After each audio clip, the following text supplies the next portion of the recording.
I think I got them all in my head. Okay, I don't really have that. It just runs in my family. Anyways, okay, so what I want you to know is, what I want you to know is that SEO has never, ever in the history of SEO, and I've been doing this since 1999, been this hard. Or hard? How hard is it? No, you said hot or hard? Hard. Oh, I thought you said, how hard is it? I don't know, I'm not a Canadian. I don't know, I don't have a good one for that. If anybody has that, please post it on the Hudson Live hashtag, because I can't, I'm not that fast. Hard, this hard. Was the question hot or hard? Also very hot.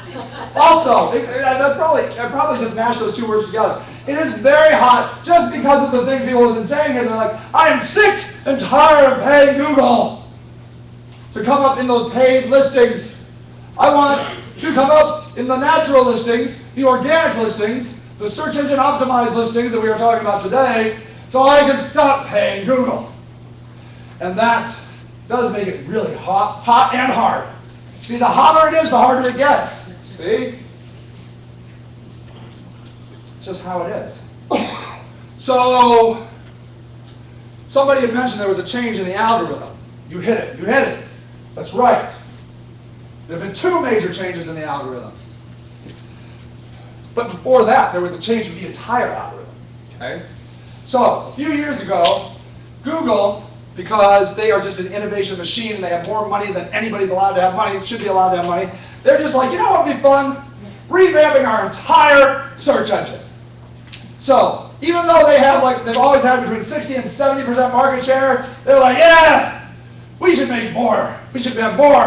And so what they did was they rolled out a completely new algorithm called caffeine. Caffeine was 50% fresher. Meaning, before caffeine, it might have taken you like a week or two, maybe a month to get indexed. I now can get indexed in 5 minutes. It's that fast. It's ridiculous. The updating and indexing is continuous. It is constantly rolling, constantly updating. It is impressive. It's really amazing that they can take that kind of information, that amount of information, billions and billions of pages, and refresh it continually. It's awesome. So, but what happened was with this caffeine update, they started getting so much more content. I'm going to sit here with this. There we go. Yeah, I won't make you have to do that all day. Okay, so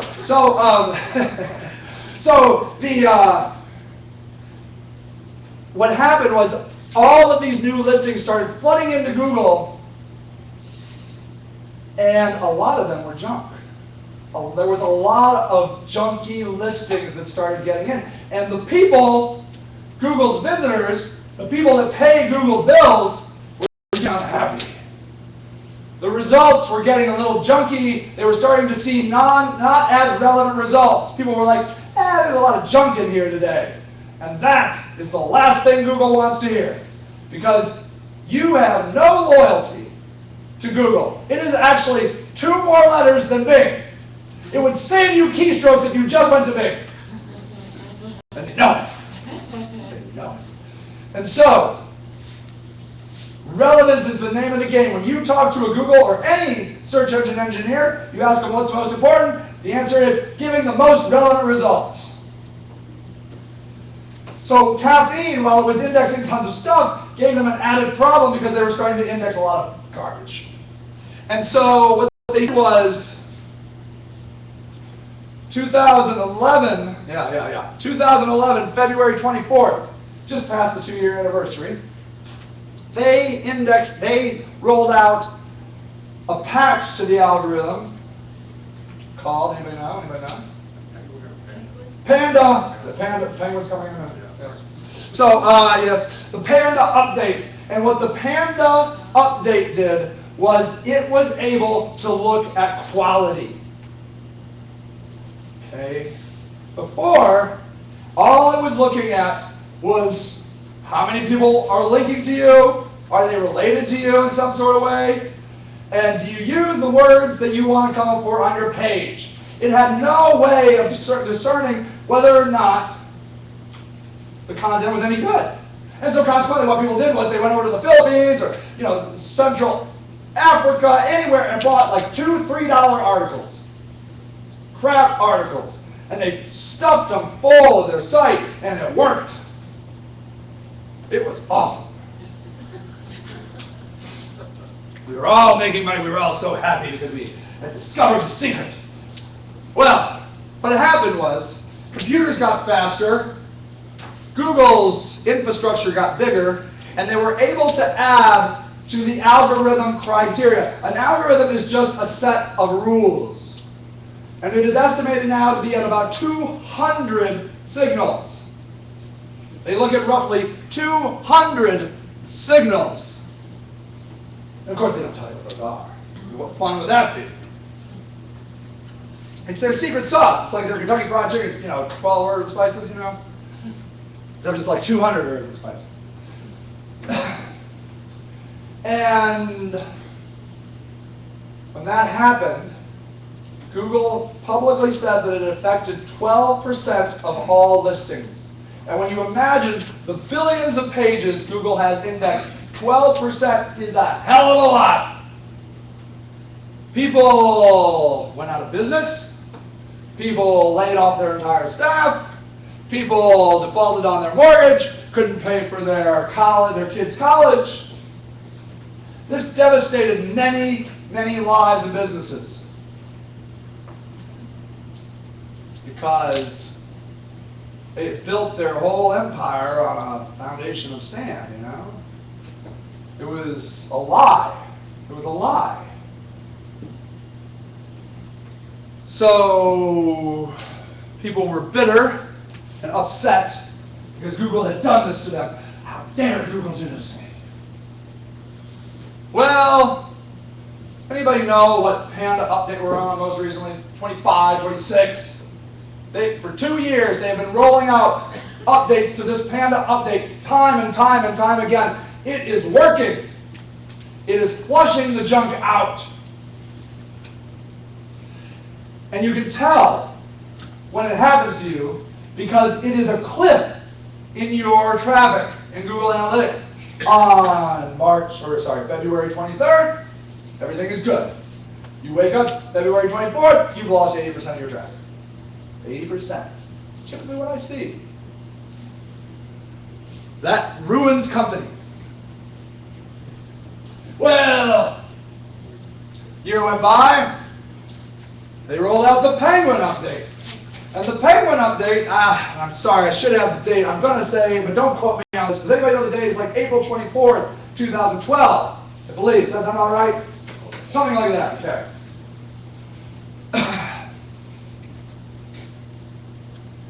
The Penguin update had to do with low-quality links to your website. Because that's the other thing people bought cheap from the Philippines, was links.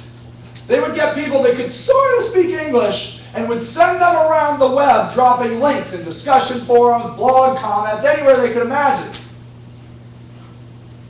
And up until then, Google did not penalize you for low-quality links pointing into your website because they said you can't control who links to you. Right? That seems fair. They would punish people that were buying or selling links, selling links, because they did control the people that were on their site. But the theory was you can't really control who links to you, so we won't penalize you. So it was never a danger to get junky links to your website. It could only help you. It could never hurt. Until the Penguin update, when it did hurt. When Google said, yeah, you know what? We can determine if the low quality links are your responsibility. Because you can just look at the link graph. I mean, it looks so synthetic.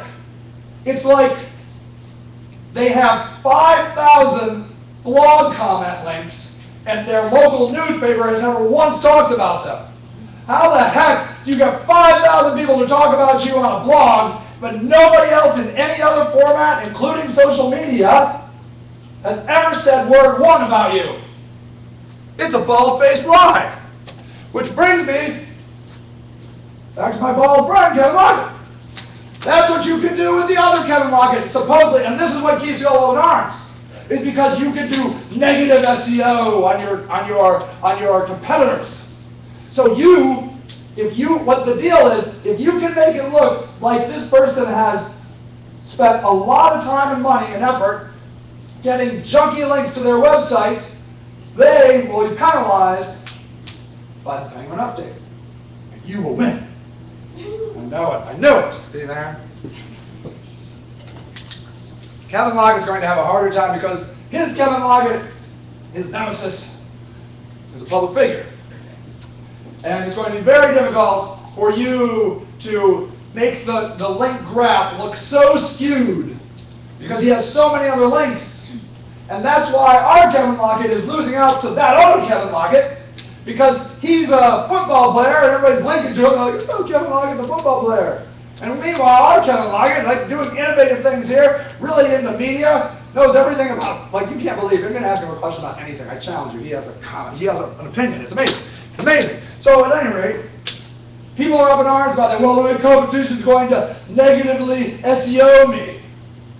And Google has a thing. They're like, hey, if you feel you have been negatively SEO'd, you can report it. But I tell you, the issue of negatively SEOing you, I think, is greatly exaggerated.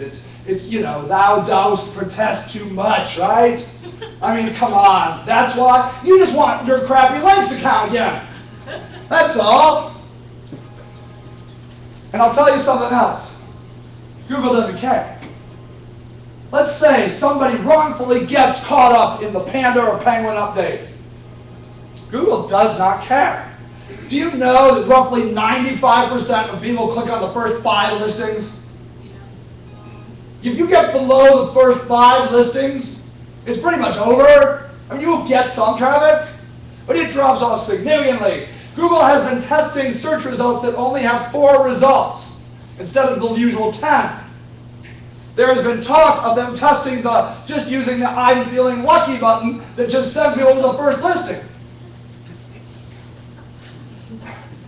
It's getting hard out there, people.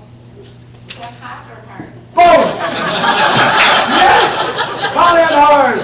Woo! Feeling hot in here. Now, don't want to get me singing now. That's not going to go good. Okay, so, at any rate,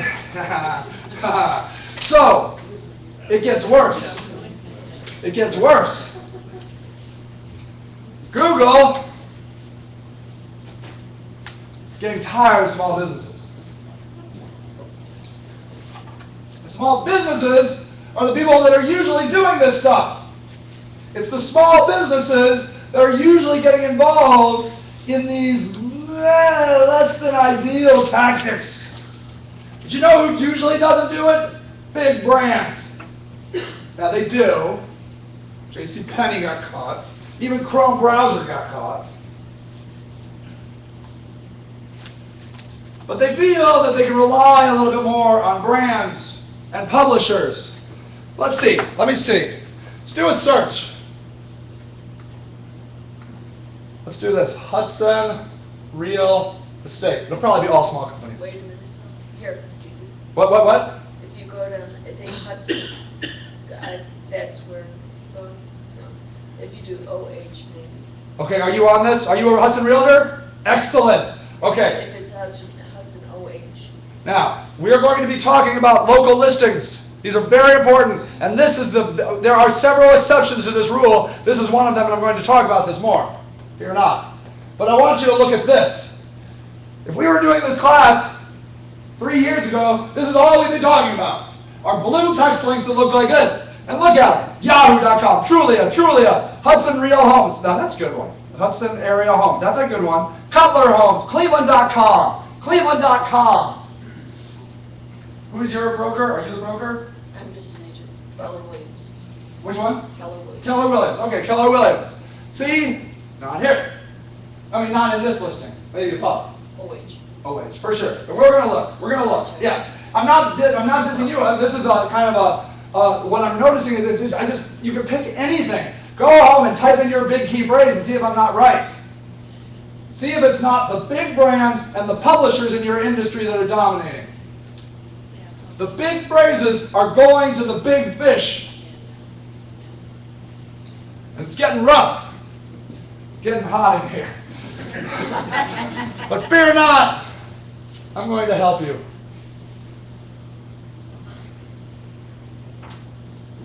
Okay. Let's take a step back. Let's breathe. Yes, cleansing breaths. Okay. For the newly initiated in SEO, we need to start at the beginning quickly. Get you back up to back to the SEO. What you optimize your site for are key phrases, right? You can find out what your target audience is searching on. It's awesome. This was an epiphany to me, and I swear it was this moment, this one moment in my life, is the reason I'm standing here before you today. I worked at a company called InfoView in Medina, a little web hosting company, did a little web design. And what we do is, we would, I cover my mouth, sorry, we just coughed right on here. So at any rate, my COO tells me to wear a SARS mask. He's like, put a SARS mask on. I would, but I don't know where to buy them. So at any rate,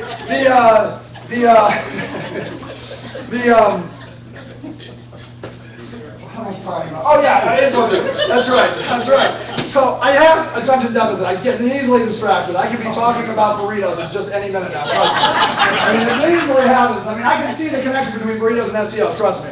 So, at any rate, so what happened was we would build a website for somebody and they would say, oh, I love this website. I just tell awesome, I love it. And they're like, did you put it in the search engine like we told you to? And I'm like, oh, yeah, I sure did. Because what I did was I went over to a place for $49.99. I could submit them to the top 5,000 search engines. Now, I didn't happen to know 5,000 search engines, but who am I? I'm just some idiot kid making websites. I'm sure there's 5,000 search engines out there somewhere.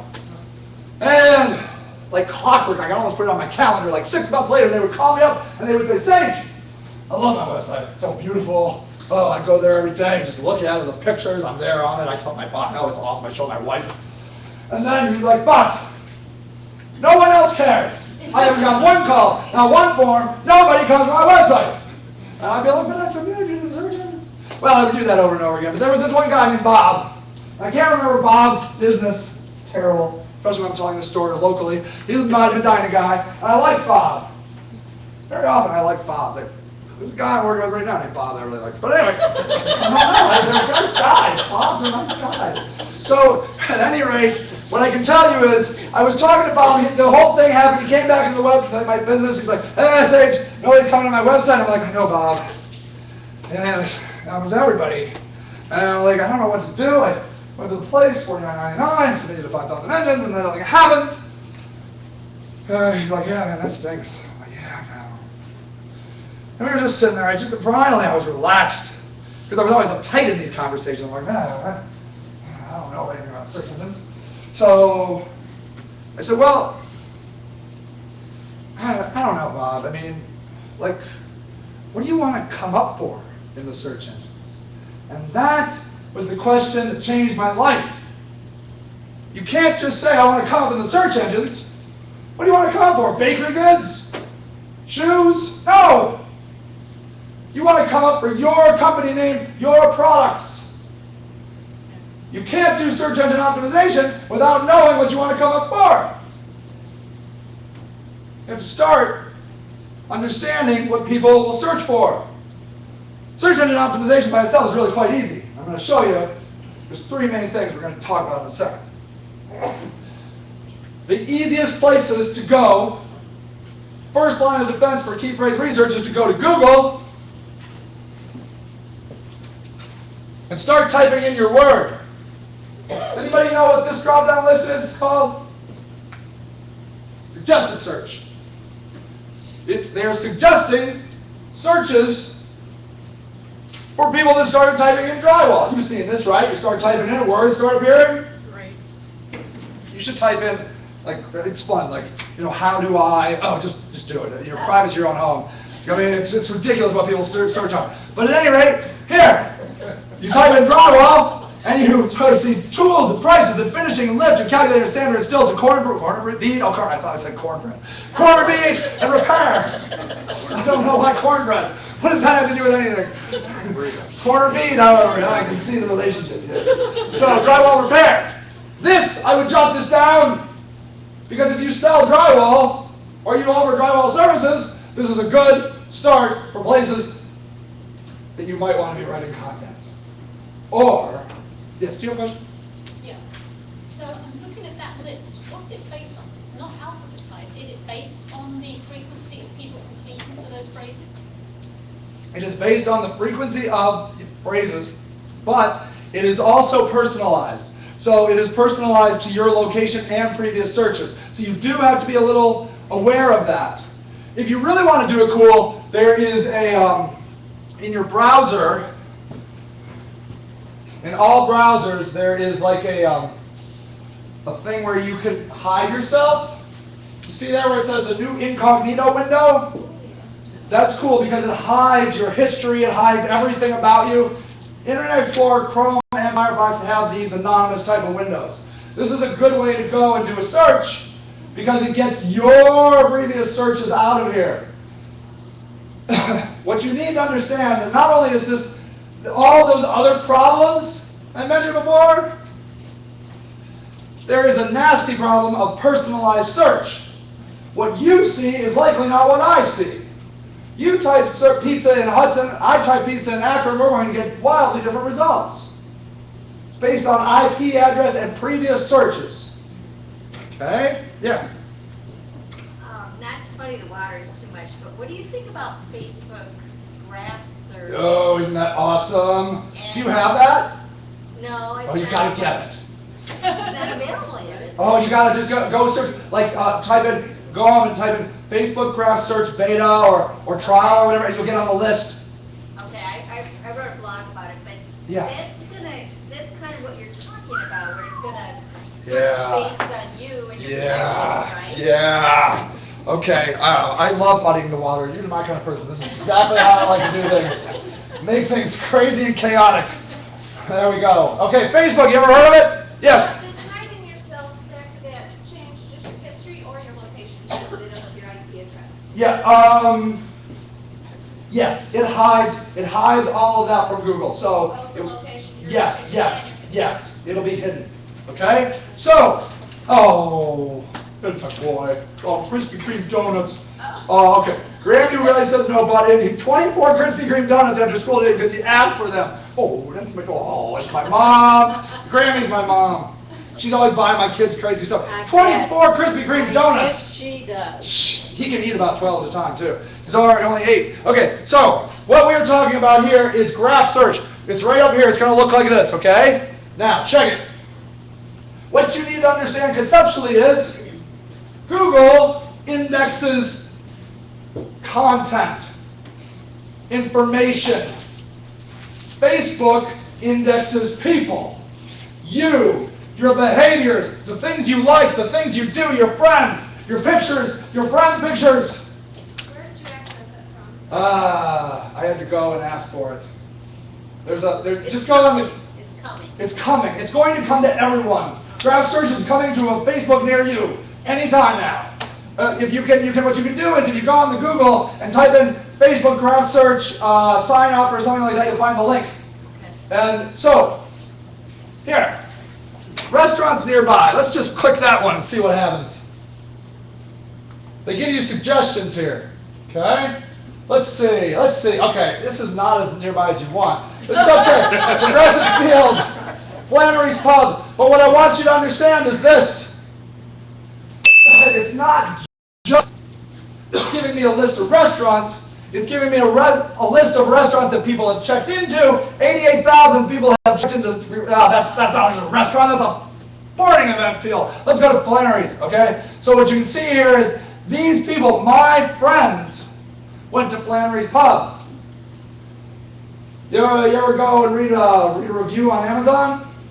You ever been influenced by a review on Amazon? Yes. The theory is that if you'll base buying decisions on people you've never met in your life, you sure as hell will base buying decisions on people you actually know. Yeah, that's true. So how do you optimize for that? That's crazy, right? So then it becomes understanding influencers, getting people to check into your business, getting people to like your business, okay, on Facebook. There is one flaw to this system. The difference between Facebook and Google is Google does not need people to show its product. It can index content all day long, and whether you come or not does not matter. Facebook relies on you to come to Facebook. Because the day Facebook becomes MySpace, suddenly this isn't as useful. See? Yes? Are you on point 1 or point 2, or are you in her mud? I'm in the mud. I'm in the mud, but I'm going back. Oh, thank you so much. Yes, I'm going right back. I just want My to... boots. What's that? You're in the mud, so I need my boots. Yes, you do. I'm sorry. It's that ADD in me. But I that's why I made a bullet list. So that I will actually... Yes. What he was saying though is Google was basing it on your personalized thing. And Yes. That's what I'm just trying to say is Facebook's doing the same thing. Yes. Facebook hates Google and Google hates Yes. Facebook. Thank you. So they're trying to get you to use Right one now, of I the... don't really care about Facebook because we're trying to figure No, out. but I mean, what I'm trying to say is it's gonna happen SEO too. Yeah, it is. So this is profound, because what you have to do is you have to ask, what is search engine optimization? What is a search engine? If you think it's just Google, you are wrong. Right. It's not just Google. It's not just Bing. It is Twitter. It is YouTube. It is Facebook. It is Instagram. It is Pinterest. It is anything that has a search bar. So it becomes a very valid question. Yeah, I mean, we could do a whole session on Google, but you'll notice it's just like 10 best things to do about SEO. But this is here and now. 1 billion people are on Facebook. Okay? Facebook, like on Christmas Eve and Christmas, usually outpaces Google traffic. Okay? It goes Google, Facebook, YouTube. YouTube is the 3rd most used search engine, the 2nd most used search engine. Okay? It is, the 3rd most used website, the 2nd most used search engine. It beats Yahoo and Bing. You say that's YouTube, right? YouTube. Oh, okay. Yes. YouTube. YouTube search engine. So, you know how I went over here and I did suggested search for Google? I also did suggested search at YouTube. Now, I want you to just keep these words in your mind. This is at YouTube. Drywall installation, repair, taping, finishing, texture techniques, mudding, corners, texture, sealing. What is different from that list than the first list? More visual. More visual. These are how-tos. How do you texture? How do you tape? How do you repair? How do you install? Okay, the others, products. YouTube is the 2nd most used search engine. And on top of that, do you know who owns YouTube? Google. Yes! So it happens that YouTube and Google love each other, and Google loves to put YouTube videos in the search results at Google. If you as a small business are not doing video, you are behind, you are losing out. You may never rank for your target key phrase with a blue text listing, but you very well could rank for it in Google with a YouTube video. If you are afraid of video, stop being afraid. You guys ever see that Saturday Night Live with Bob Newhart, where he was a therapist, and he's like, okay, this lady comes in, he's like, oh, I want to do some therapy, we're going to go, and he's like, all right, yeah, you just pay me up front, it's going to be 1 session. And she's like, well, no, I'd like to do more. No, just pay me up front. And she like starts into her problems, and he's like, stop it. I'm like, well, no, I really, stop it. He does that. That's the whole thing. That's his whole therapy. Just stop doing what she has. Just stop being afraid in the video. People are always afraid. So hard. I don't like the way I look. I don't like the way I sound. I don't like the way I look or sound either. But I've gotten over it. I once called myself the ugliest waitress in town. Yes, we can't all be beautiful. We need to be doing YouTube. I mean, you don't go home from a long day's work and start reading your TV, do you? You like to see the pretty pictures. You like to watch things. 800 million people are on YouTube. They love it. They love it. Every 3 months, there is as much content produced on YouTube as ABC, NBC, CBS in 60 years. 3 months, 60 years of content. 3 months after 3 months, it is tons and tons of content. This is the future. You will see, I predict, YouTube and Google Olympics. I'm going to say 8 to 10 years. It's going to happen. I mean, YouTube ran all of NBC's Olympic coverage anyways, their internet coverage. Yeah. So, I mean, it's just a matter of time.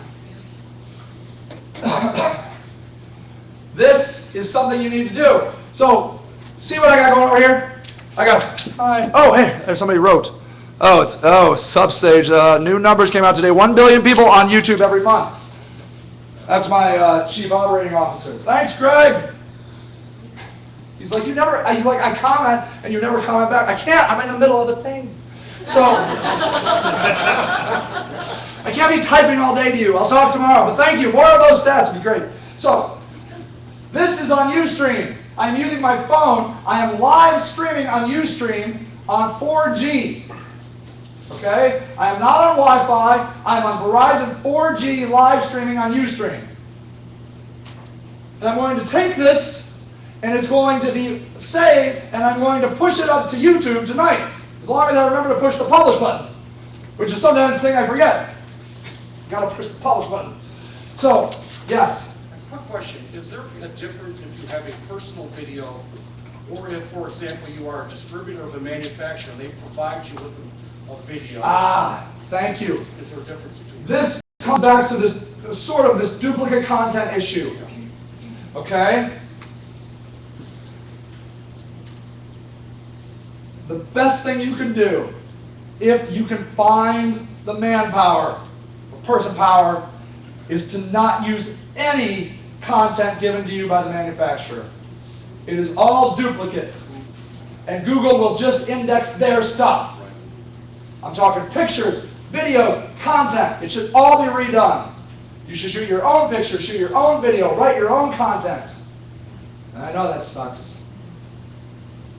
But you're going to rank. You will not rank using somebody else's stuff. Okay?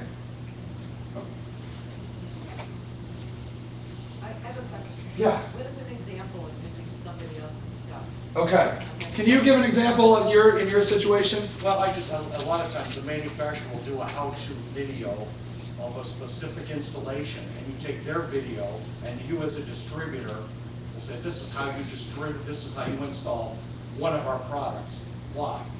And then, as opposed to you yourself saying, okay, here's how we would install this particular product, or grabbing what they've already done and utilizing it yourself for your own local installation. And it's okay to feature that. It's okay to feature that. Let's say you have a blog, but you should not count on it ranking. I mean, they'll get all the credit. Yes, ma'am. One of the richest women in the entertainment industry is mastering this and has no qualms about it. She's a lot younger than all of us, but Beyonce tapes herself all day, Yes. every day. Yes. You're not suing her for anything ever. She created it, she owns it, it came Beyonce. from her font. Yes. And that covers all bases. Now, whether we like that or not, at our age, it's something we have to wrap our heads around, but the young kids, they don't have a problem with it, because everybody's regurgitating on, reality TV every night. Somebody's watching. Yes. So you're saying Beyonce is posting out videos, personal videos all the time. She doesn't post it, but she's already got it and vaulted it. She's got it, yes, yes. If you come out and say, no, she never did this, it's like, yes, I did, because here's the video. Because there's the video, yeah. Wow, she vaulted it, puts it away. It's interesting. I'm speaking to a council of librarians in a couple weeks about the future of libraries, what social media means to them. And I was noticing out here, do you know you can check out an iPod, a Kindle, and a Nook from the library? That's awesome. That is awesome. But what we know is when we start, if you have teenagers, go home and ask them where their favorite place is. I don't know if they'll tell you, but maybe they will. But if they tell you, what they're probably going to tell you is not Facebook. People are getting tired of Facebook. People that I talk to, when I talk to teenagers and I do internet safety sessions, the two things they're really into right now, texting, they're always into texting, and FaceTime. They love it. They love it. FaceTime on the iPad and the iPhone. I don't know what they do. I would love to watch. I mean, they're just, what are they doing? Like they're sitting watching TV together? Are they like, what are you going to wear? What are you wearing? I don't know what they talk about. But they're doing it all the time. I don't no offense, Kevin, I don't want to FaceTime with you. I feel so uncomfortable. Well, you're the loveliest waitress. Yes, that's what I'm thinking. I'm like, this is so weird. I've got to fix my hair. I'm all messed up. I don't have anything funny to say. I can't be on all the time. Kevin, he's witty. He can always come up with something clever to say. I can't always. And so I can't FaceTime. It's too intense. But the thing about it is I'm seeing these young people starting to move away from these global group things and into more one-on-one stuff. Yeah. Wasn't that just saying, like, when we were teenagers, what are they doing on the telephone? No, the telephone. Didn't they just see each other at school, and why are they Yeah, on the phone? what could you possibly have to say for 4 hours? Right. I don't know what they do. So it's the same thing It's with the same thing, but now it's video. FaceTime and Yes, texting. yes. All right. I want to just show you this. When you're doing your key phrase research, after you pick a phrase, I want you to type it into Google, and I want you to go to the bottom of the search results, and then you will see related searches. These are different, okay? These are searches that are related to drywall. You should put those in a little spreadsheet, okay? You will do yourself a world of good if you know what phrases relate to you and what people are using. I can tell you, when I do key phrase research studies, I'm going to say 80% of the time, people inside the organization use wildly different phrases than outside the organization. Your customers talk differently than you. You need to understand that. You have fancy talk. People like cheap things. They like cheap lawyers, cheap cars. I know you don't like to think of your product as cheap, but trust me. What people are searching on, and if you do not use the words people are searching on, you will not come up for the word. Feel me? You have to use the words the people are using in your content, in your videos. All right. So check this out. This is a little bit redundant, but I make the point, number 3, use YouTube, okay? It's the absolute best way to break into the search results of Google and YouTube. Google loves YouTube and still loves the small guys for video. Now,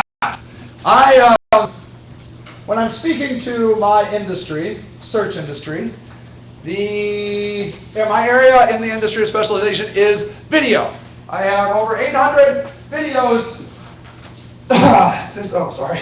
I'm trying to be a little more polite, I just blew out the mic. So, I'll do this side. There we go, good. Okay, now I got it worked out. Okay, so, I do videos on web marketing all the time. See, I'm making one right now.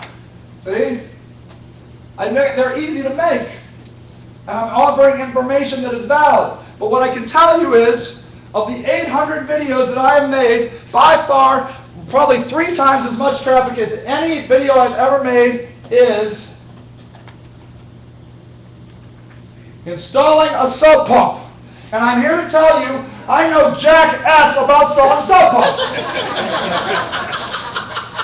This is me, right here. Finally, somebody that actually knows how to install a sub pump is above me. I have been sitting here since June 3rd, 2008, annoying the hell out of everybody that knows how to install a sub pump. So what happened was, I went over when I was installing a bathroom in my basement, which incidentally I don't know anything about either. But that doesn't stop me. I'm going to stop this. I don't have sound. You don't really need to know. All right, hold on. Okay, at any rate, when I was installing this bathroom in my basement, we were breaking into the foundation to put the stuff. And we break into the foundation, there was like a pool of water. Like I'm talking a pool like this. And I just couldn't just leave it there. I really thought about it. I'm like, that's probably fine. That's probably fine. But no. So what I did was, I went out and I found all the equipment, and I had a friend that helped me that actually knows what he was doing. But here you can see, watch. So you'll see when I pull that out, it's that much water. I installed a sub pump, just, understanding that it's a pump and it needs to get water out of the hole. That's all I knew. I put a thing in there, and I put some rocks in there, and I pump it with some hose. And so what I can tell you is, I have 108,000 views on this, and people just love coming up with new ways to tell me what an idiot I am. They love it. They think they're so funny. There's so many things wrong with this intro, I don't even know where to start. Please, I hope you're taking that blue pex out there as I'm talking to Wonder String, so it's like a burn, I can pump in no time. And I wrote back great on my video last week. I'm like, that pump was written in 2008, it still pumps, so suck it. Still works, Mr. Fancy Pants. Doing everything by code. I'm going to tell this for so long, eventually I'm going to get arrested or something. But at any rate, so this video just sits there and festers and just sits in Google, in YouTube. We're installing a sub pump, and I may not know anything about installing a sub pump, but I sure as hell know how to optimize the video. And that is how I did it. Thanks. This is it. You can do this. You don't have to be a genius. I just took a little flip camera and I took some pictures and I tied it together with the flip camera editing tool that's on the flip camera, and I threw it up on the YouTube. And now actually, it used to be everybody hated it, but look. I got like 29 pluses, only 14 negatives. So that's pretty good. So that's good. And I will tell you why this ranks. It ranks because it is engaging. I win because the other people that put up sub pump videos are doing it properly. There's nothing to say about it. They're like, yep, that's pretty much how you put a sub pump in. And they move on. The guy that is number 1, that is right above me in the search results, he has 50,000 views. I have double his views. He has like 3 comments. I have 30 comments. When you optimize for video, it is easy because Google can't understand video. It's not like it's going over there and watching the video and indexing it. It does some very basic things. It looks at your title, installing a sub pump. That is what I typed in as a search. Yes, sir. Okay, how is this video benefiting? It's not. But it's great for this class. Would this be almost like negative SEO optimization?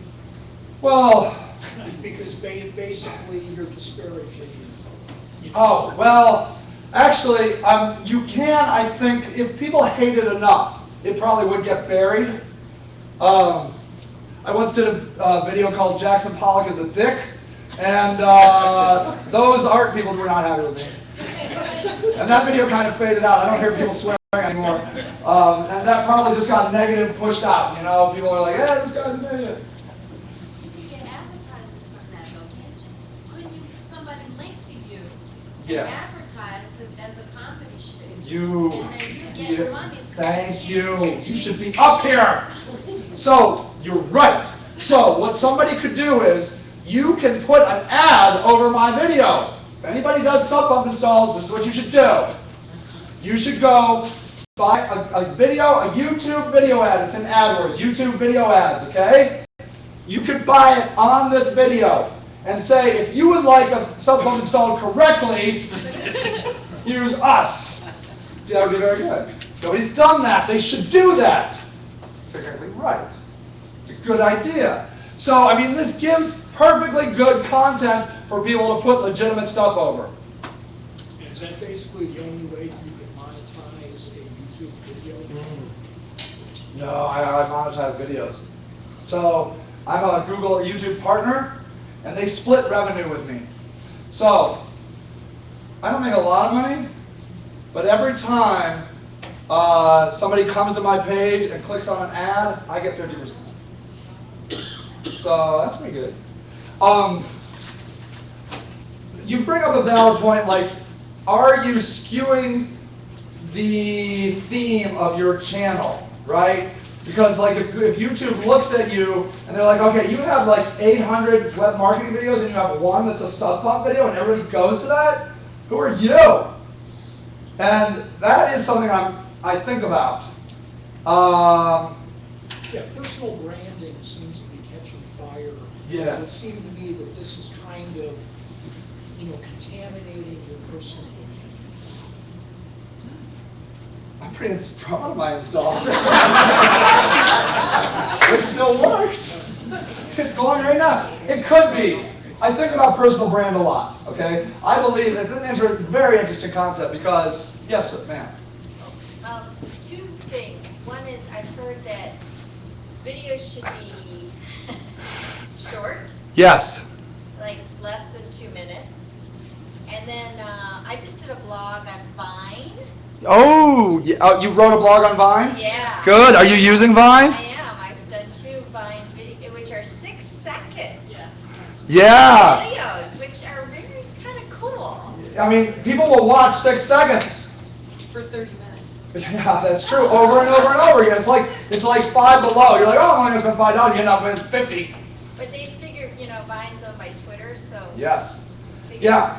So, yeah. what's the optimal thing on YouTube, and then what do you think Vine's gonna have any impact? Yeah. You can look at your stats of your videos and you will see the drop off, okay? And it drops off pretty readily, after a couple minutes. So I'm a big fan of couple minute videos, especially promo videos. A promo video should be no more than 2 minutes. I mean, 30 seconds if you could just do it, because those are really boring. But I have to say, this guy that's chatting, he's like, get off my lawn. I'm not on your lawn. So, Greg, my chief operating officer, we do a show every Friday. It's called the Friday Internet Marketing Show. It's at sagerock.com/live at 3:15. You can come and watch us. It's crazier than this, if you can imagine. But people watch it. They come over and over and over again. And we put it on as a podcast. Okay. You know what? I don't know. You guys, any of you listen to any of the comedian podcasts that are out there? What do you listen to? You listen to Joel Rogan? Rogan sometimes, yeah. Are you ready to try all those psychotropic drugs he's always pushing? No? Come on. No. Okay, so Joel Rogan does a 3-hour show every day. Every day. The guy who actually, Clerks 3 is coming out. Who did Clerks? Kevin Smith. Kevin Smith. He does about a 2 or 3 hour show every day. And people come. They are dedicated. Dedicated, yeah. I've watched some of the podcasts of Bonnaroo. Or which one, I'm sorry? Bonnaroo, which is the big music guy. Oh, And he yeah. actually had a comedian who was in California, had to find his way to Tennessee. Yeah. And he had no car, no nothing. And it was just day after day. It was like 15 days getting to Bonnaroo. And it was just On the podcast. And were you captivated? Yeah. It's crazy what we get hooked on. You should, if you haven't done podcasts, you should try. They're surprisingly compelling. So I do believe generally 2 minutes is great, but I'm telling you, people will watch an hour. They'll do so. I have a video that is how to properly install WordPress multi-user. It's like for multi-websites. And it's like about an hour and 15 minutes, and I get a lot of positive comments on that, and because people want to know. And it took me an hour and 15 minutes to properly describe it. So, and the other thing is, have you been to Lynda? Lynda.com or whatever. Those are all tutorial videos. Udemy, Udemy.com. These are all tutorial places, and these videos are all an hour or more. So I'm finding that the golden rule is it has to be interesting. You can do longer, but it has to be worth it. If you're just going to vamp about your products for a half hour, you're going to lose people. But if you take one of your products and you're like, all right, this is how you use it. Here, today we're going to install a sub pump correctly. Then, people will watch it. They'll watch it. So, it can be done. Yeah. Can you link to your website from a YouTube video? No. Good question, though. So the question was, can you link to your website from YouTube? And the direct answer is no, unless you buy an ad, a video ad through AdWords. AdWords video ads, okay? And then you can make a, like a little, I forget what you call it, like a little pop-up thingy bobber. I'm pretty sure that's the professional term. And you can have a link to your website. The only way you can link, but you can link to other playlists, your subscribe button, other videos of yours. So you can link within YouTube forever, okay? So you can keep people on YouTube and try to get them to subscribe and that sort of thing, but you cannot, without paying, link to your website. So where would the AdWords link show up on that video? There's different places. So in fact, did you see this? They did a pre-roll video here. Yeah. So they had that. Then they'll have like little fly-ups that come up on the side or on the bottom. So they'll sometimes have those, and then they have ads. I don't know. Let's see if there's a sub pump ad. There should be. Okay. So here. Oh, this is close. So here. See this? This is an ad. Okay. So they're buying an ad on YouTube here. This is featured. I don't know what that means. Featured. Probably somebody that actually knows how to install a sub pump. I don't know. But, yeah. I don't know how he's going to explain that in 40 seconds. See, here's 7 minutes fitting a basement sub pump system. I'd watch 7 minutes of that. I think if it seemed like it was going well, like oh yeah, this makes sense, I'd definitely watch 7 minutes of that. I'd probably watch 20 minutes of that. How many times have we sat on a Sunday afternoon and watched This Old House? We do that all the time.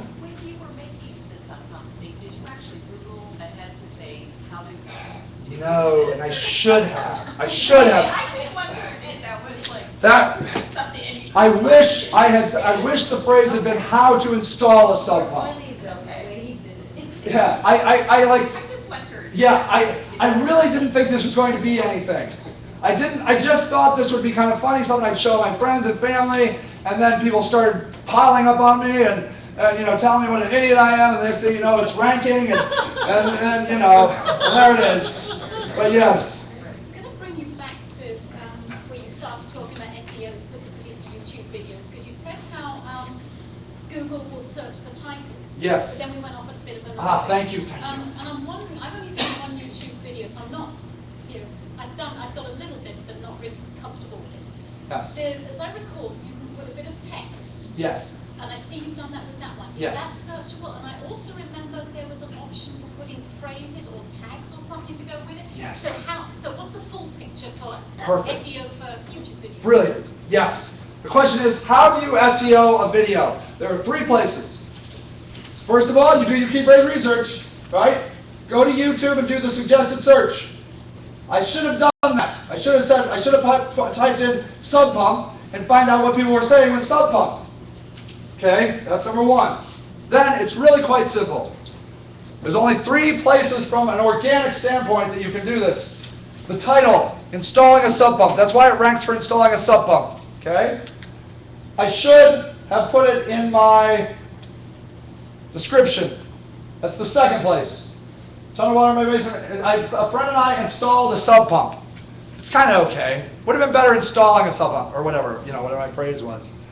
And then there are tags. When you're putting up a video, you will see tags, and your phrase should go in there. Okay? But while that and for what it's worth, your titles can be 100 characters. Your descriptions can be 5,000 characters. And your tags can be 120 characters. 100, 5,000, 120. Okay? You write that down, Greg? Thanks. Okay, oh wait, here he goes. You can link to your website in the description. Oh, thank you. Thank you. He's watching this, so I was nice. going to say, Yes. include in your description too. Yes, so, and this is the only option, like you can't link with on the video yourself, but you can definitely link to your website in your description, okay? And you can do that for free. There's no HTML. It's just the URL. http://www.yoursite.com. And it will turn it into a hyperlink. Thanks, Greg.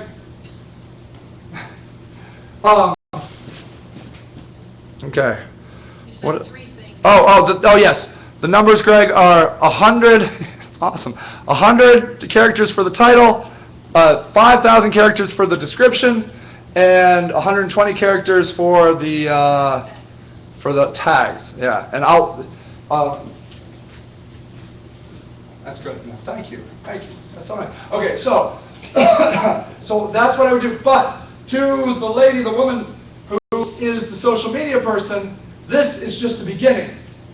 In order for this thing to rank, it has very little at this point to do with that. It has everything to do with the engagement. Okay? The thumbs upping, the thumbs downing. I have 2 video responses. People have responded back to me in video. I have 33 comments, okay? I just stopped looking at them after a while. I can't handle it. But, yes. It's called check ball. See, I don't know anything. See, these people are helping me. Yes. Clay around the crock. See, I should have wrote that. You have to put rocks around to get the claw. Oh, poor guy. A year ago. What is the fear involved in this issue? You would think, but I quit that like 10 years ago. This is me, au naturel. So the third thing, Sage, the third thing is engagement? Is that what you're saying? Yes, it is engagement. It's where social media hits the SEO road, okay? What I'm suggesting here is that you know how in the beginning I said quality is the key? One of the signals, or multiple signals, is social. These are things we know for a fact. Google indexes what is known as the fire hose of Twitter data. They look at every tweet. Every tweet. It's called the fire hose. The next thing Google looks at on Twitter are prominent Twitterers. Now, there are sites that you can go to that tell you your ranking, your clout score, and all that kind of thing. I'm quite sure Google has their own way of determining it. Okay? But they look at the importance of a Twitter user, and if that Twitter user links to you, it gets weight, it gets a value. Okay? So, influencers are incredibly important in this game. Okay? Tipping Point, Malcolm Gladwell, you guys read it? Okay. So what happens if you went on Twitter and your response is embarrassing and negative? I had 200 porn sites following. You have 200 porn sites following you? I closed down, yeah. What were they tweeting back, like calling my porn? I don't know, I didn't see it. A friend of mine called me and said, you better get your business out of there, you've got 200. You should have blocked them. Yeah, you can block them. I didn't know, it was very unfamiliar. Because what happens is they go on keyword searches just like he said, and then they follow certain keyword searches. Like, I had a client who was corporate clothing, and I got a bunch of porn. You know, because they had clothing in the world. I have a bedwetting clinic, so they Yeah. always talk to. What kind of clinic? Bedwetting. Oh, bedwetting clinic. Oh, okay. So that you just go Ah. and block them. Yes. Then you can keep going, and then you're gonna get better quality followers. I have no idea how to do that. Yeah. Okay. I never went back into Twitter. Yeah, don't let the haters and the spammers get you down, or the porn people. There are so many people out there just ready to belittle you, make fun of you. It's like road rage, except on the internet. You said that influencers are important, but what makes, as far as Twitter, like my teenagers, they sit on Twitter all night. Now, are they important because they're telling, they're tweeting to their friends? They probably, 5,000 tweets? it's not, like, the question was, her kids are on Twitter all the time, does that make them important? Being on all the time does not matter. There are things that, like, a ratio of people following you versus the number of people that you follow. For example, Oprah. Oprah's very important. She has 5 million followers and she follows 124 people. Okay? Important people that follow you. Okay? Pretty much everybody that's important follows Oprah, right? So it's how many followers you have that makes. It helps, yes, yes. And it's also putting good content on there. Yes. And having people retweet your content. Reading content helps. And so having like someone that has 10,000 followers retweeting your content. That instantly boosts you. Boosts you. Yes, And then yes. somebody retweets that, Yes, retweets yes, so it's yes. good, it's helps. So what I'm suggesting here is we are now seeing a very blurred world between SEO and social. I see no way how you can effectively do search engine optimization without social media. If you don't like social media, you can't do SEO. You can't do it anymore. It's a quality score. It's a quality ranking. You have to be engaged. Okay? It's like me, I hate the phone. But if I said I'm not using the phone anymore, I would be out of business. We are in that era now. This is not a fad. Okay, this is not going away. I mean, maybe Facebook will go away, but not the concept. The concept will not go away. Okay? And the search engines are now looking at it as a criteria of determining relevance and importance. So you as a social media person instantly get much more, you are larger than just Facebook and Twitter and Pinterest, okay?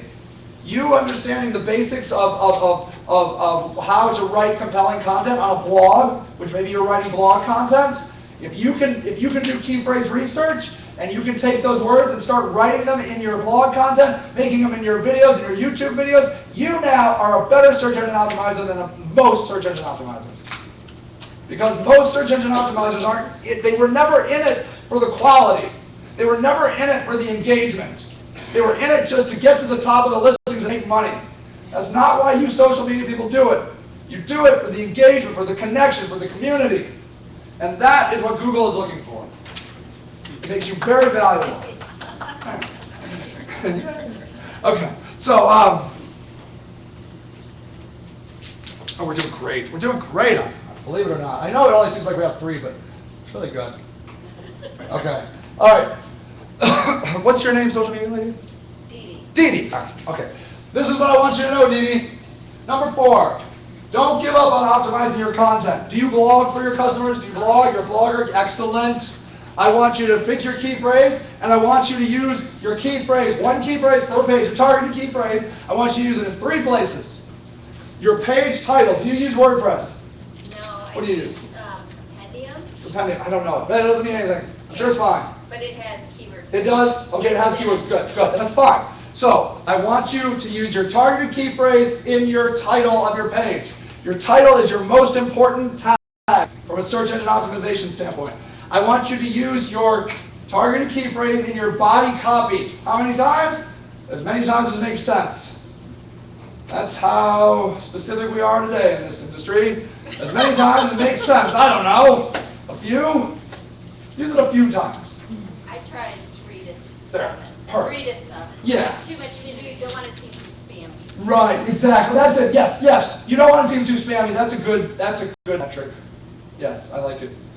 And then the other thing I want you to do is I want you to cross-link your posts, your content. When you are writing one piece, if you come across a topic, a phrase that relates to another article you wrote, I want you to cross-link it with that anchor text. You know what I'm saying? You feel me? So, you're writing, yes ma'am. It's a good question. Would that be duplicating? You are not writing the same article over and over again. What you're doing is you're saying, okay, let's say you have a shoe store. And I got these boots on Zappos. Love these boots.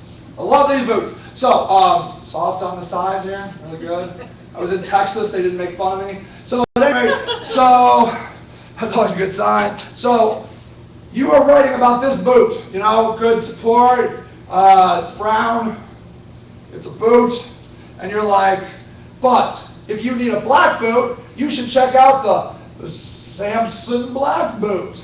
And you are, I don't know boots, I'm not really into fashion, but, you know, and then you would say Samson black boot, and that would be that, it would be a hyperlink, and you would link to the Samson black boot. Okay? Let's see if I can get this on while standing up without holding anything. Oh, yeah! All right, that was good. Okay, good. So, that's what I want you to cross-link pages. Okay? Question? Yes. So you're working on one page, but you want links coming into that page or links going out? Which one's Good which question.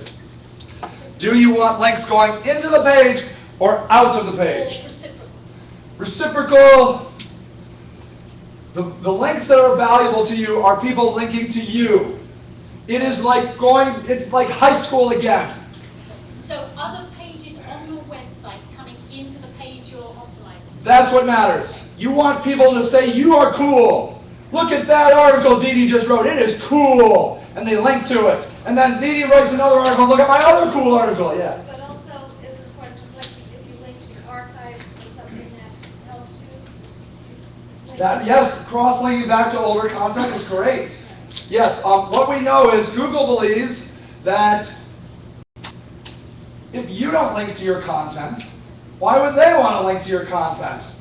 It just makes common sense. You don't care about it. Why should they care about it? They know exactly how many times you've linked to your content. You need to link to your content, and then you need to link to your landing page. Back to your cross-linked all over. It should be spidery. It should be like a web. Yes, a web. Yes. I don't know if this was off topic, but My favorite. I write my own code. You write your coder? Yeah. Cool. And I was told to put in a robots.txt Good question. file Yes. into my files. Yes, the root. Does that work against SEO? Because the more that I read about it and I think about it, I feel like it's taking away from the spiders and the robots. Right, that right, people would right, read your content right. and then work against you. Yes. Should you use a robots.txt file? Okay, so what you should know is, this is a text file. Write it in Notepad. You can look it up, like how to write a robots.txt file. Just go on Google and Google that. And the question is, should you use one? What I can tell you is Google, it's the first thing Google looks for, is a robots.txt file. What it does is it tells Google or any spider, any bot, Google's spider is called Googlebot. I think Bing is a big bot. They go there first to see what you do not want indexed. Okay? So if you do not want your admin section of your site indexed, you can put it in there. Okay? You do not want to put an asterisk in there. An asterisk means don't index anything. Okay, now, sometimes developers use that when they're developing code. They're developing a website, they take a robots.txt file, and they say, do not index anything here because we're just in development. It's fine, but you have to remember to remove it. I can't tell you how many times they've left that in there and then Google does not index it. You do not need a robots.txt file. My recommendation is if you don't care what they're indexing, just don't put it in because you can miswrite it. You don't want to miswrite it, just mess everything up. So yeah.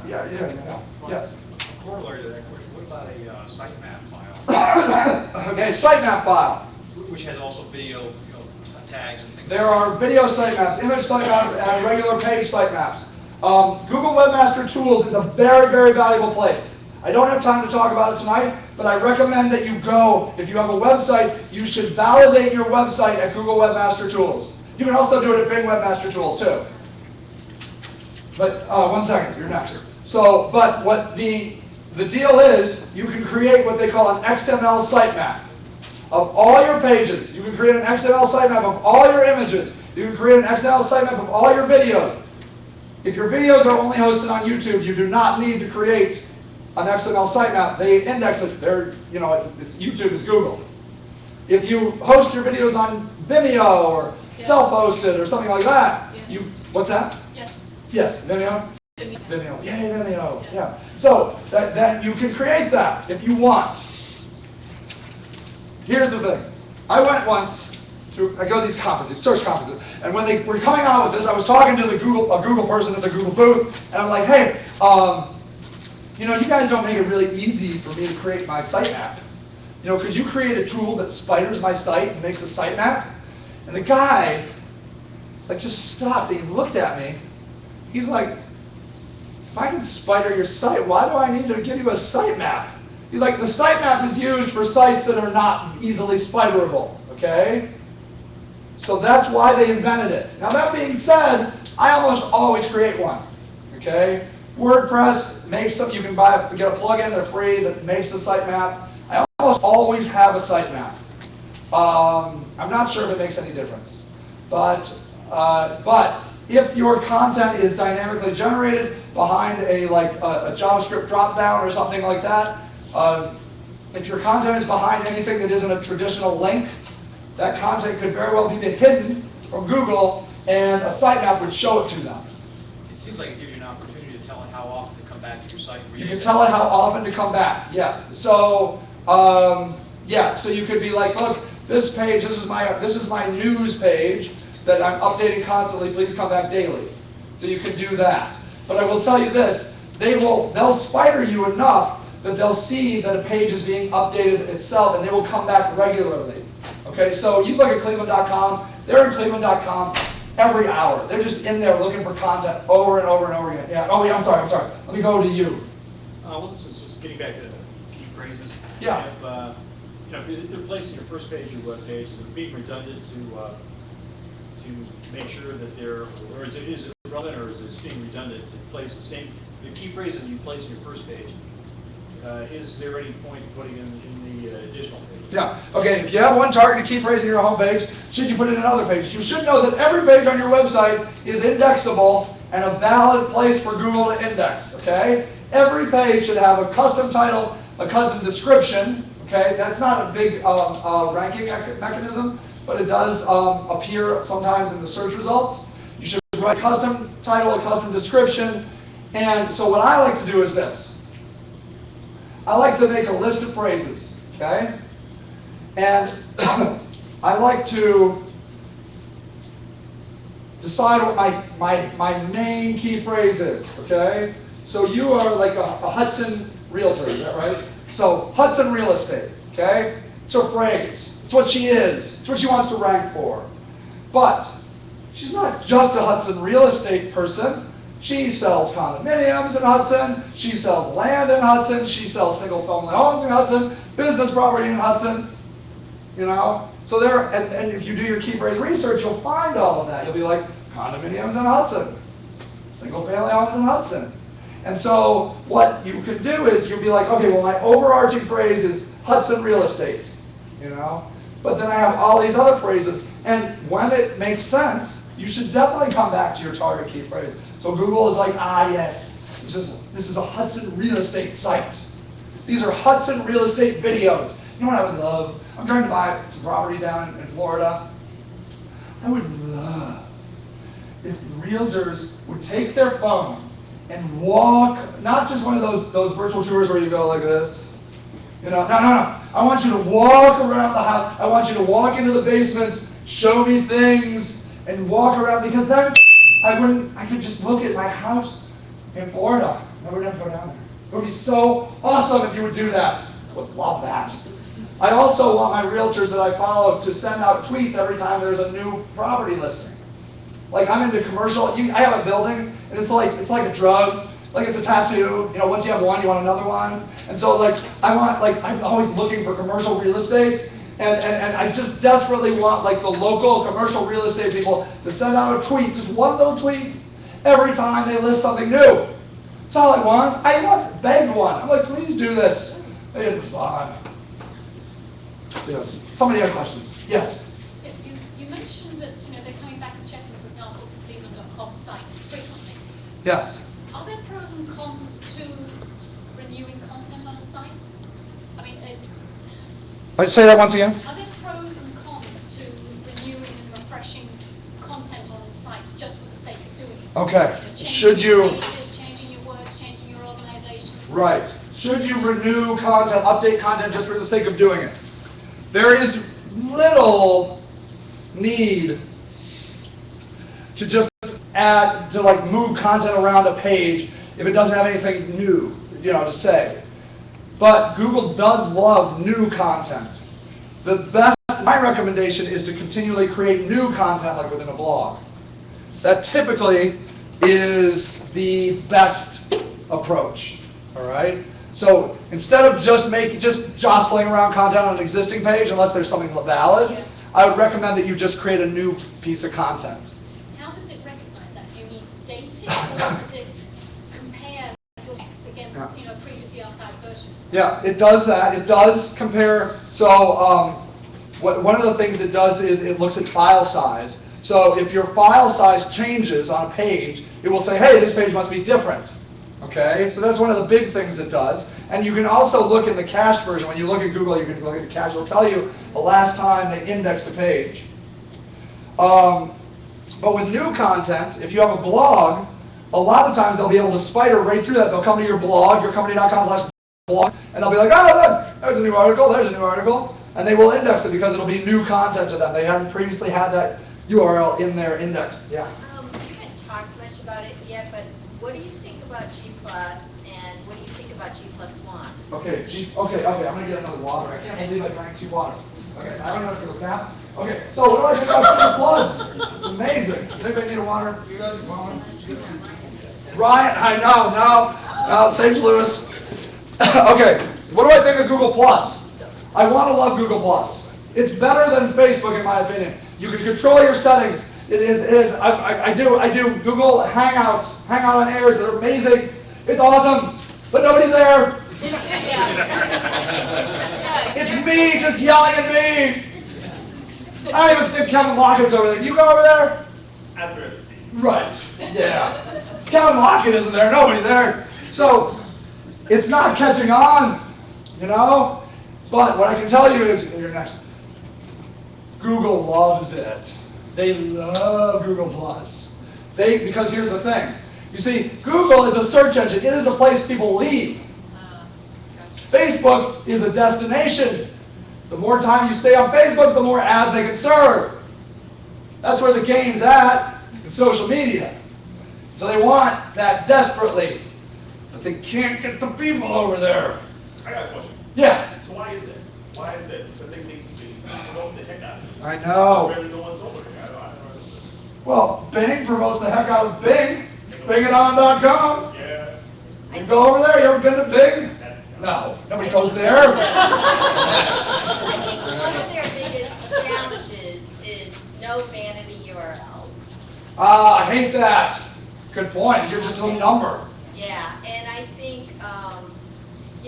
they say the signal is stronger with G+, and if Yes. you G+1, your page, that's You the plus other- one a page. Yeah, Yes. that sending is stronger, so, Yes, for yes. a small business, should you G+1 Yes. every page? Well, I mean, on your website. yeah. So I like to have sharing buttons on my blog posts, right? I like to have share this on Facebook, share this on Twitter, share this on Google+.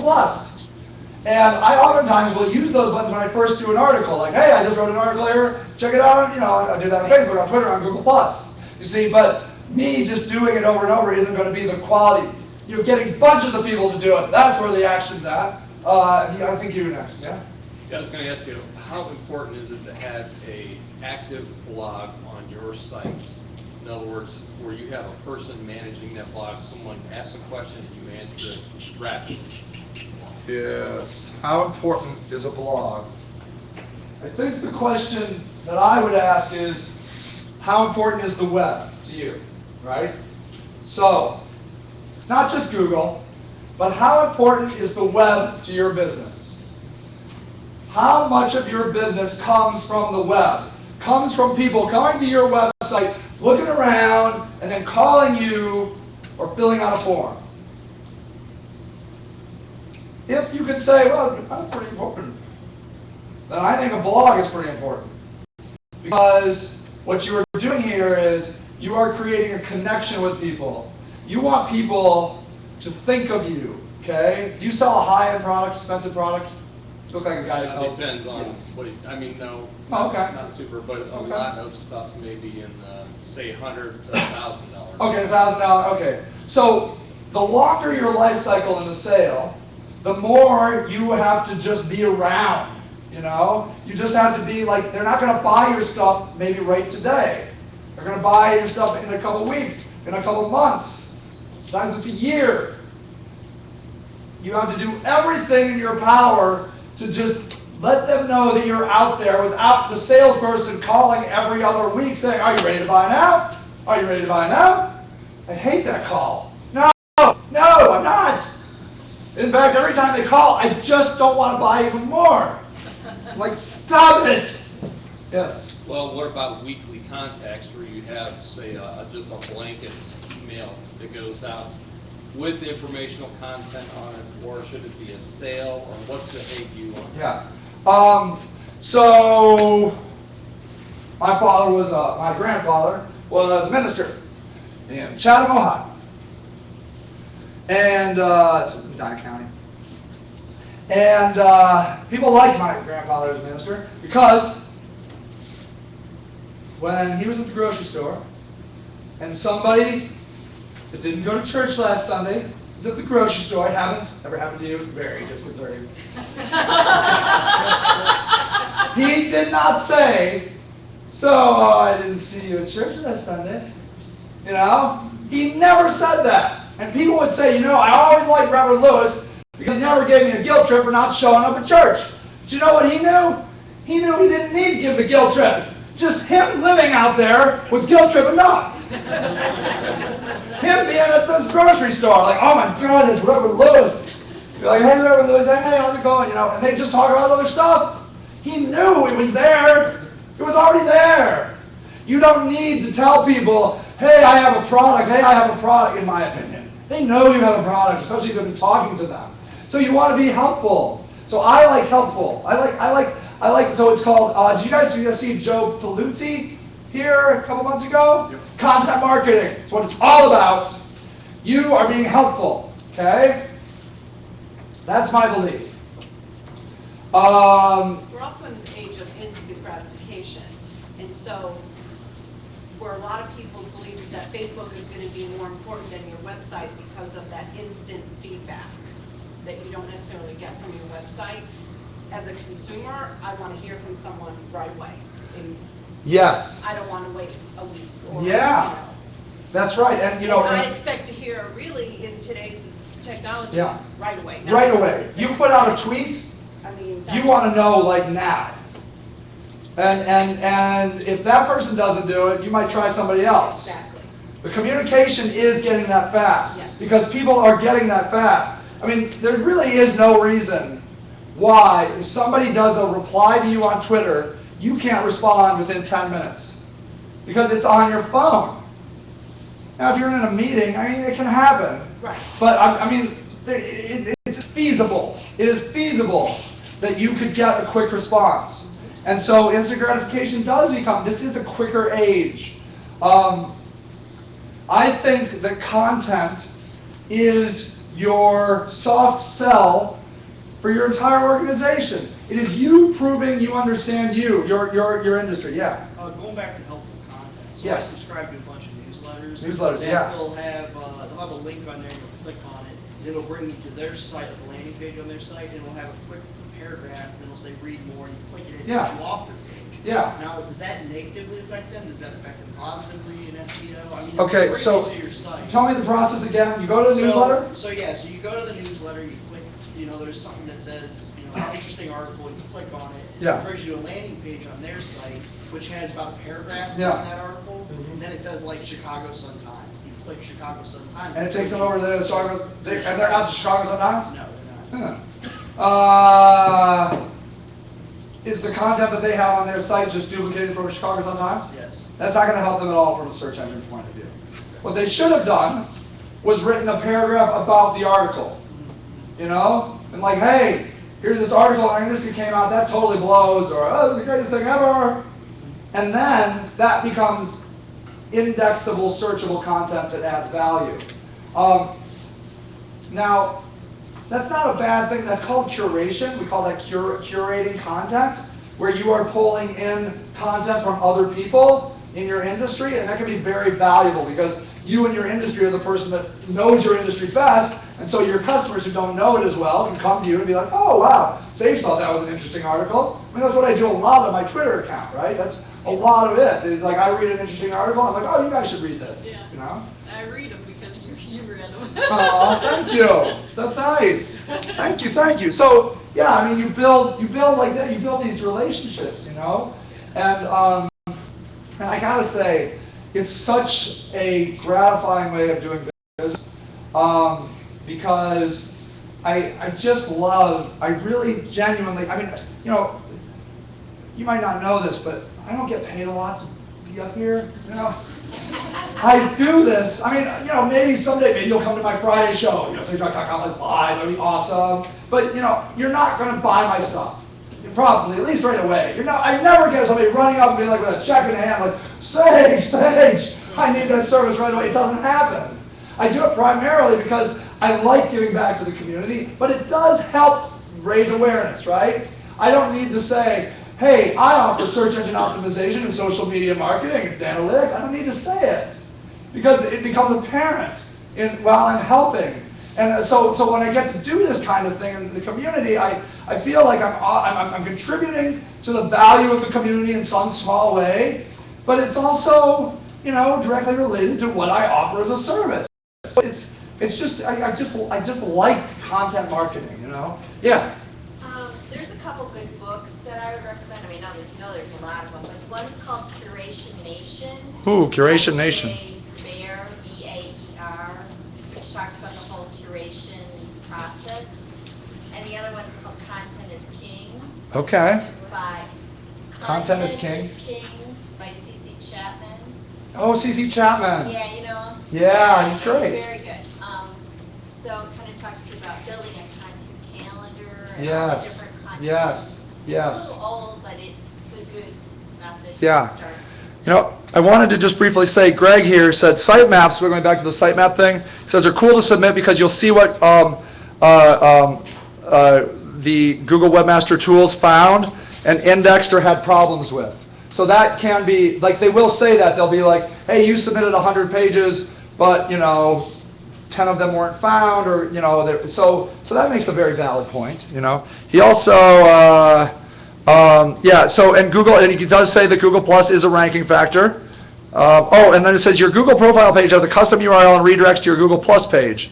Okay, so that's interesting. So you're in local, you can have a custom URL and it will direct back. So that's sort of good. Okay. Yeah, you do want to have a G Plus page for your business because local and G Plus are tied together. Yes. So, that is going to help for a search standpoint. And this leads me very nicely to point number 6. Claim and optimize your local listing on Google Places for Business. You need to do this. Everyone should check and see if their business is on Google Local. They pull this from repositories of data, okay? And you can just go in there, you just go to that link, and it'll say enter your phone number. You enter your phone number and it'll show you your business. Your business is there, just follow the claim procedure. There's one of two ways. They will call your phone number, and they will give you, I think, a 4 or 5 digit PIN. You put it in, and wow, you claimed it. Or they will send you a postcard. And then you can trick it out. You can add 10 pictures, like 5 videos. You can offer coupons. You can just apply your description, your your categories, which leads me back to the, where did it go? Did I lose it? I'll just start a new tab. The Hudson real estate thing. Hudson real estate. Oh, man.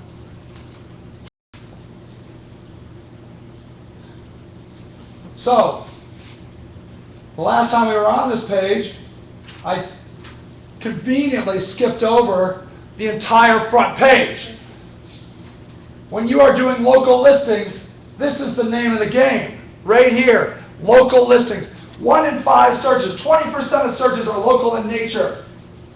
The yellow pages is going away. We're not even using it as doorstops anymore. We can find it all here, and on top of that, we can see reviews. You need to get your business reviewed. Your company needs to be reviewed. Ask people to review it. Okay, this has a URL, just like Greg said. Thank you, Greg. So this URL here, I can come over here, First and Main Hudson, and I can read the reviews. So this is it. You can tell they built it out because I think they've added these pictures.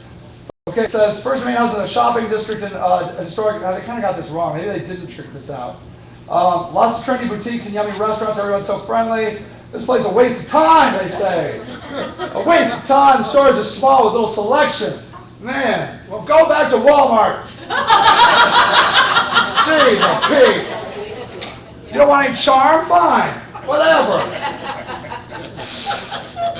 Shame Christmas. So, then you can come over here. You can see here. Excellent. First, look at this. Look at this whole thing. Well, maybe, but I'd read it. If I was looking for a realtor, I'd read it. But you see this? I'm pretty sure this has not been claimed. Anybody that claims their property will at least take a second and upload one picture. Okay? That's what Google does. They can just take that and pull it off of your website and stick it on there. Okay? Claim your listing, please. Please do this for me. Okay? It is the best thing you can do for your business locally. Yes? I'm not sure if are you talking, I read something recently about Google and authorship. Is that Authorship. It's a little different. So, very interesting topic though. So authorship is, sometimes you'll see like a little picture of a person when you're reading it, you do a search, you'll see a little picture. Okay? So, and it's like Google Plus, having Google Plus, having... basically what you're doing is this. You are connecting your Google Plus page, your profile page, to your author page, say on your blog or a place that you write. But did you hear? Right, I know a little bit what it is. Okay. You're saying if you accept authorship out of it, then Google is going to give you like much better rankings, and this is something that just happened? Because all of these bogus sites that have been up forever and don't, they don't have relevance for people. Well, Saying who they are. I can't definitively say, I don't know, that by connecting your author tag to your article and making that picture come up will boost the value of the article to your, I don't know that it just gives it like just an added boost, like, oh, you have an author tag, you'll be higher. I don't know that, but what I do know is that people click on it more. If you have a picture next to your little listing, people like shiny things. They're just like birds. They're like, oh, shiny, and they click on it. So that's good. What you were talking about, Google changing its ways, that this was something that they could change. Yes, it is relatively new. Author tags, these kinds of things are definitely coming into play. And so I would definitely look at that, especially if you're blogging regularly. So as a blogger, I would look into author tags and making sure that it is connected to your Google profile, Google Plus profile. But yes, it is definitely something that deserves looking into. A little bit more than I could delve into thoroughly, I guess, in this session. But yes, the answer is yes. It's valuable. Okay. Hold on. It's in here somewhere. Oh, wait. It was here. Oh, no. Okay. Okay, so I want you to do that, okay? And then I want you to go over and I want to claim your listing on Yelp. The reason I want you to claim your listing on Yelp is because that's what Bing uses for local, okay? Bing uses Yelp. This last stat I saw said that people that build out their Yelp listings fully with all the pictures and all the descriptions, people will spend 86% more time on that because it's more interesting. Okay? Build these things out. It's not hard. It is free. You should do it. The link is right there. Okay? Okay. Now here's the thing. Here's the trick. This article, I was like, tonight I'm going to speak about the top 10 things you can do to help your SEO, but I'm only going to tell you 7. If you want to see the other 3, you need to watch this. But I hid it. It's in here. Hold on. It's in the source code. Hold on. It's out here somewhere. Doesn't this look like the Matrix? Like, oh, what the hell is this? Okay. Actually, I'm probably not even going to find it. Where is it? What's going on? Are you going to use Control Find? Yes, that's a fine idea. Yes. Thank you. Bing. No, Yelp. Thank you. This is a good idea. Okay.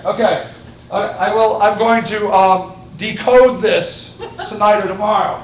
Okay, but what you should know is, you should Understand know. why people buy things. What's that? Understand why people buy things. Is great. Wow, that's good. That's what it says. Yes. Okay, what I want you to know is, this is cool. So this is a link to an article that I love. I love this article. I wish I had written it myself, but I didn't. It says if you understand why they buy, you can understand what motivates people to think you have compelling content. Okay? You need to understand what motivates people. If you understand what motivates people, you will get them engaged in your content. This is psychology. You need people to feel. You need people to react.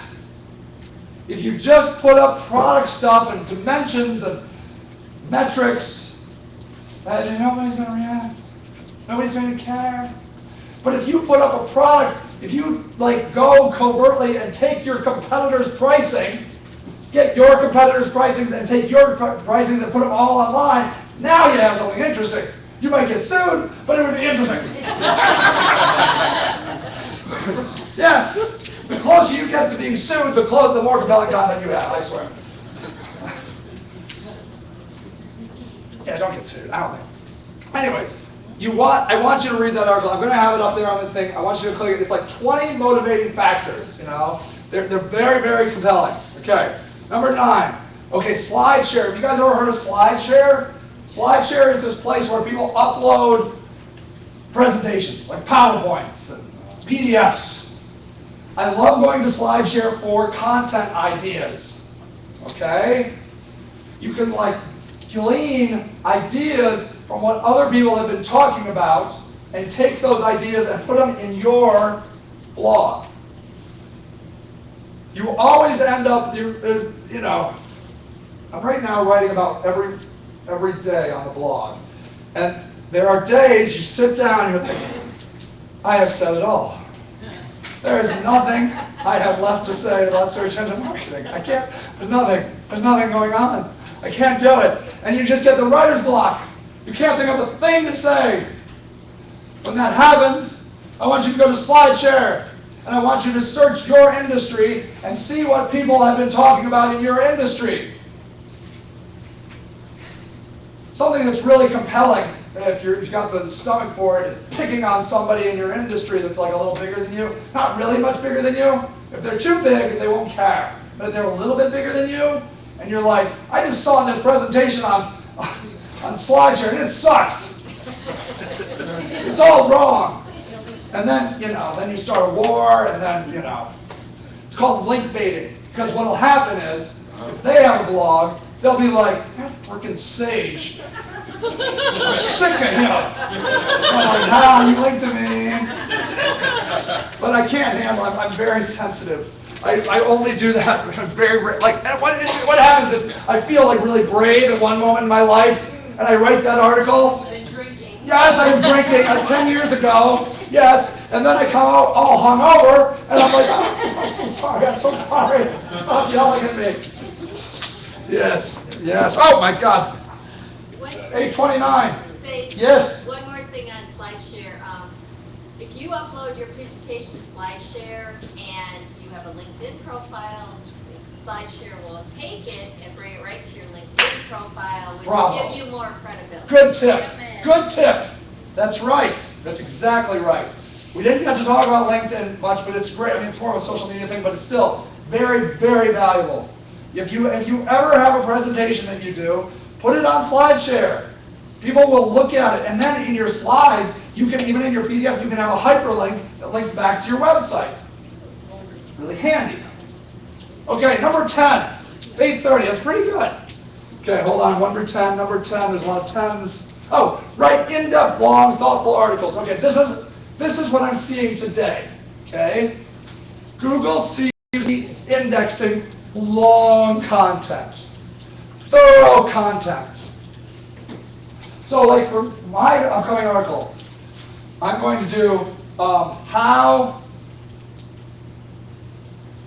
to market on LinkedIn, the in-depth study. And what I'm going to do is, I'm going to create a cheat sheet PDF where people can download it. I will maybe make a longer presentation as a PowerPoint. I will make the whole article. I will make a video. I will make this a resource of how to market on LinkedIn. Because what happens is, Google tends to like that because there's more content in it, but your industry people tend to like it because they think it's important. You know, and usually, I mean, you know, as long as you put some time in it. Now, you can't do those all the time, but this is just a little tip that I've been seeing recently. That in-depth stuff seems to rank. Okay? Okay. I knew you guys were going to be awesome. Okay, here's the deal. This library shuts down at 9 o'clock, right? And so we can't stay like much longer. But does anybody have any final questions? Yes? Just one thing, it's more with social media too, is like when you're sharing content, you know, you see something on another Facebook page or company page, let's say like something you want to share. Yes. And they use Bitly. Yes. One of those things to use. Bitly. Bitly. Okay, Bitly is a URL shortener. If you have a long URL, Bitly is nice to use in Twitter. But the greatest thing about Bitly is it tells you how many times you will click on your link. I love that. And I think it also gets people to engage more. It very well could be. So that's a great service, a great tip. Was there another? Yeah, Kevin.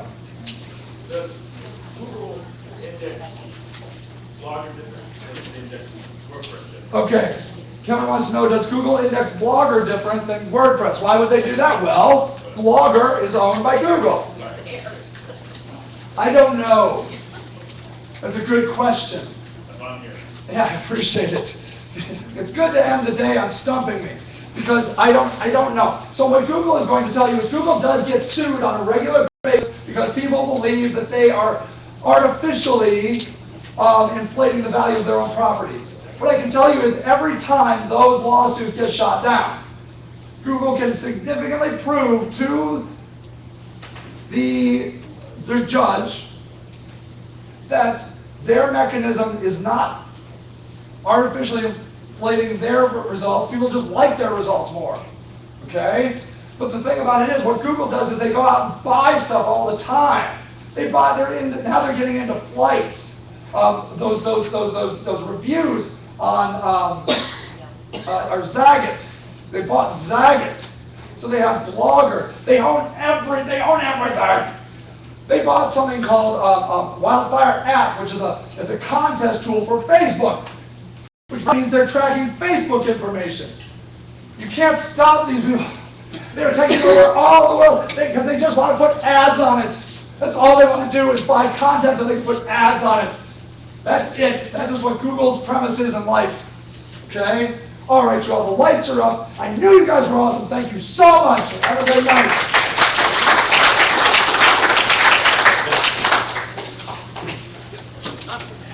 important is the metadata or whatever, like, Yeah, and structuring that? right. It's not as important as it used to be. The title is the most important, okay? They call it sometimes your SEO title, it's your HTML title. Here, I'll show you on this page.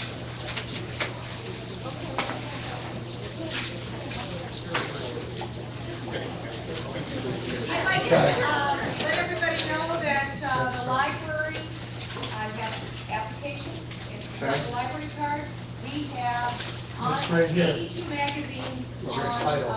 That's your most important online tag, that you okay? can get the current issues of, This here all the popular ones. is your meta And description. you don't have to subscribe to magazines anymore, you do it through your library card. So say, could you repeat that? Sorry, what did you say was the Yeah, most important? this, right here, your title tag. He's asking what's important in meta content? The HTML title, most important tag. This meta description is not important from a ranking perspective, but it shows in the search results sometimes. You're not using the, what's it, key, I can't remember. Meta keyword tag? Yeah, meta keyword tag, Google does not use it all. Bing uses a little bit. Okay? It's not as important. Okay?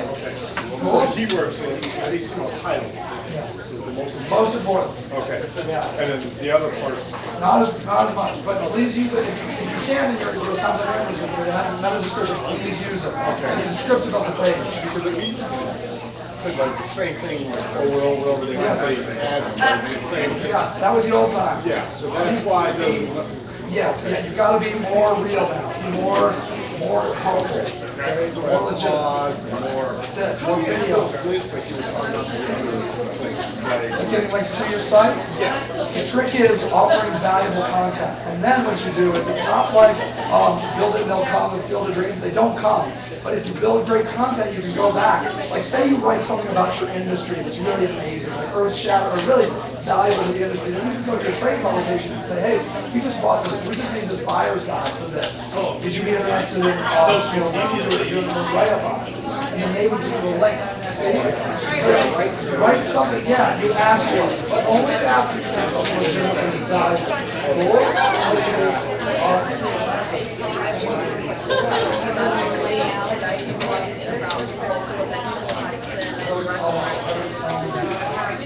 I would make a blog about entertainment and like just you artists. Yeah. When you're not the broker, so what I would do personally, if you're allowed, is I would build it on my own. Good. You just own it. Another, well, that's pretty cheap. I mean, we're like, I probably somebody else is just.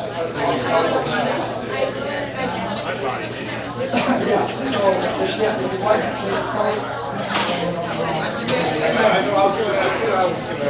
I might, Sage, I want to give you a hug. Oh, I love it, I will say, thank you. Thank you so much, it was so great. Thank you. All right, here, let me just pause this. Thanks, Greg. I might want to talk to you about